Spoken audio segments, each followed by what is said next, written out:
Good morning students, this is Rajpal in front of you. बेटा +2 physics में हैं हम और आज का टॉपिक बहुत इंपॉर्टेंट है। लिख दिया है मैंने यहाँ 3 मार्क्स, तो बिल्कुल कंफर्म है कि बिल्कुल 3 मार्क्स पॉइंट ऑफ व्यू से इंपॉर्टेंट है। कल इंट्रोडक्शन दे दिया था मैंने आपको, आज कंप्लीट डेरिवेशन है। या तो डेरिवेशंस या न्यूमेरिकल या रीजनिंग, पक्का कुछ ना कुछ जरूर पूछेगा इसके ऊपर। टॉपिक का नाम है drift velocity. Very very important guys, drift velocity. 2 diagram support करते हैं डेरिवेशंस को। पहला डायग्राम जस्ट एक कंडक्टर का 3D स्ट्रक्चर से, नीचे वाले में कैरियर पार्टिकल्स की मूवमेंट को शो किया गया है। तो अब सबसे पहले एक चीज को देखेगा, जिस जगह हम काम कर रहे हैं, let L be the length of that conductor. उस कंडक्टर की लेंथ एल है और इस कंडक्टर के दोनों टर्मिनल के बीच में वी पोटेंशियल हमने अप्लाई किया है। Whenever we start to apply the potential between the two end of a conductor, तो 2 चीज़ें कॉमन होनी होती है। पहला, the electron will start to move from high potential gradient to low potential gradient, fix. Secondly हम बताते हैं कि whenever electrons will start to move, जब इलेक्ट्रॉन्स मूव करना शुरू करेंगे, तो कल की वीडियो में एक बात बोली गई थी कि whenever electrons will start to move, then current will start to flow opposite to the flow of electrons. Electrons के फ्लो से अपोजिट डायरेक्शन में करंट चलना शुरू कर देगा। तो guys that current which will start to move opposite to the flow of electrons is called as actual current inside the conductor. और guys the velocity with which the electron will start to move opposite to the flow of current is called as drift velocity। एक बार दोबारा से सुन ले, drift velocity is the velocity of electrons due to which electrons will start to move opposite to the flow of electric current is called as drift velocity। drift velocity is represented by VD। VD से represent करेंगे। एक common चीज़ है, ये देख ले कि derivation में याद हो जाएगा आज ही आपको कि आखिर हो क्या रहा है। तो मैं आपसे 2 बातें करूंगा। सबसे पहली बात तो ये जो हमने छोटी क्लासेस में पढ़ा था, whenever between the end of a conductor when we apply the current, जब भी किसी कंडक्टर के दोनों टर्मिनल्स पे आप करंट अप्लाई करेंगे, then what goes wrong with that conductor, उस कंडक्टर के साथ क्या होगा। तो हमारे पास 2 चीज़ें निकल करके आती है। First, the conductor will start to change in the magnet, conductor magnet में बदलना शुरू हो जाएगा। And second thing is that whenever current will start to flow through the conductor, then that conductor itself start to become warm. Conductor start to become warm, धीरे धीरे गर्म होना शुरू हो जाएगा। और if any conductor will start to become warm, then the thermal effect is arise there.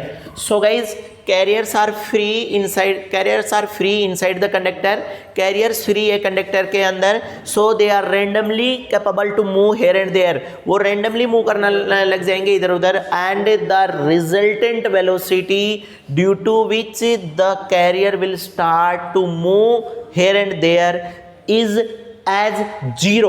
याद रखें guys, thermal velocity as the result of random motion is 0। Thermal velocity random motion से 0 हो जाएगी।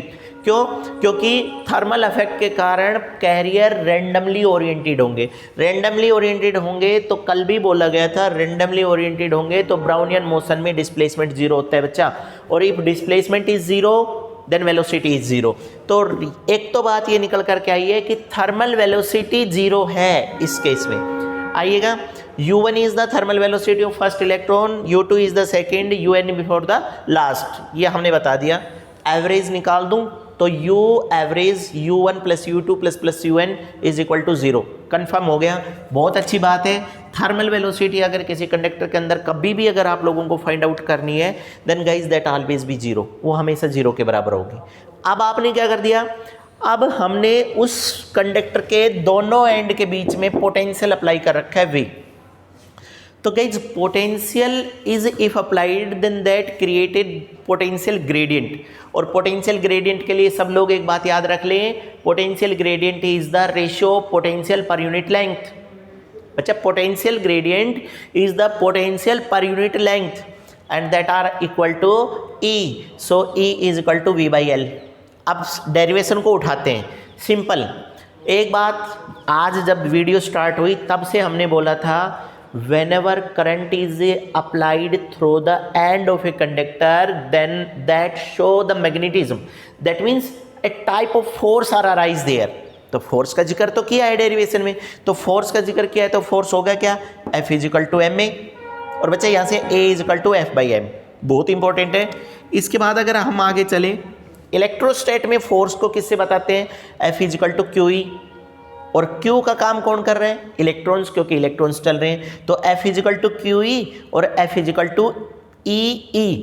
Sometime people also say as acceleration. Acceleration अगर निकालें तो F की value EE/m with negative sign. Negative sign क्यों? क्योंकि according to statement the velocity with which the electron start to move opposite जा रहे हैं, so negative sign is there.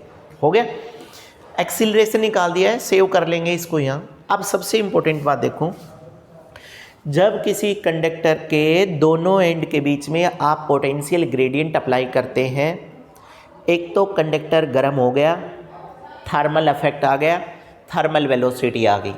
Second, दोनों एंड के बीच में पोटेंशियल अप्लाई हो गया तो पक्का पोटेंशियल ग्रेडियंट आएगा।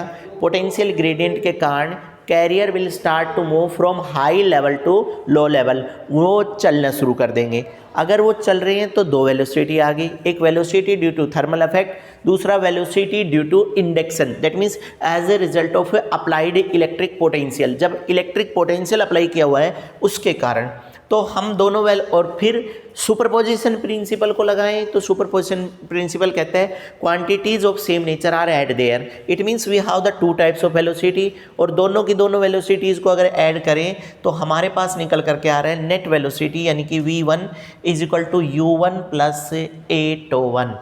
बहुत अच्छा है, V1 is equal to U1 plus A₂1।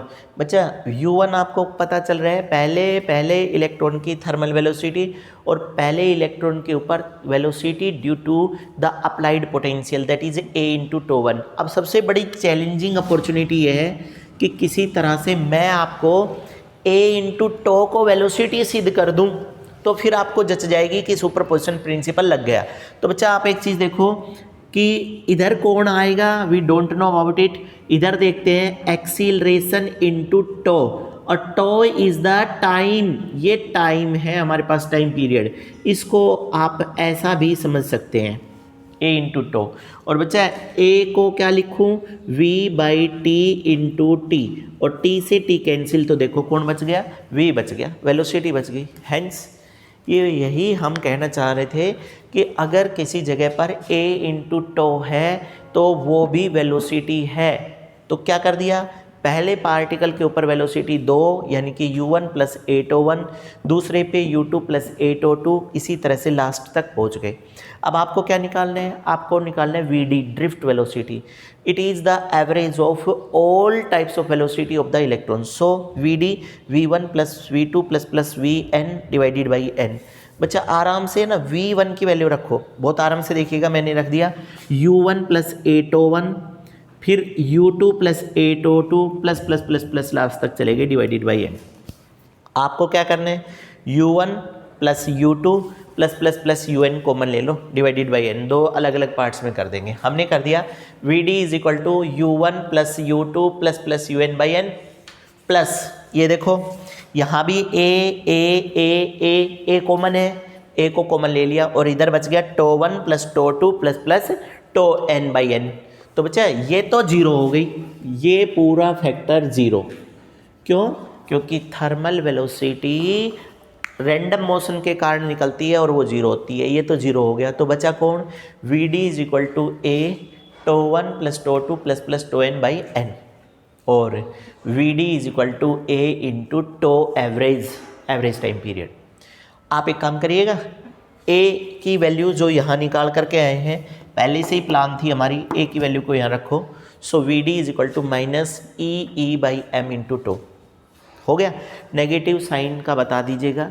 Negative sign will indicate that carrier will start to move opposite to the applied field of electric current. VD E₂/m, ये हमारे पास निकल करके आया। That is the very very important formula about there. ये drift velocity का पूरा formula है गाइज। आई होप आपको आज ड्रिफ्ट वेलोसिटी समझ आ गई होगी। फिर भी अगर कोई प्रॉब्लम हो तो एक तो स्क्रीनशॉट ले लीजिएगा बच्चा, और फिर अगर कोई बात हो तो कमेंट बॉक्स में लिखिएगा।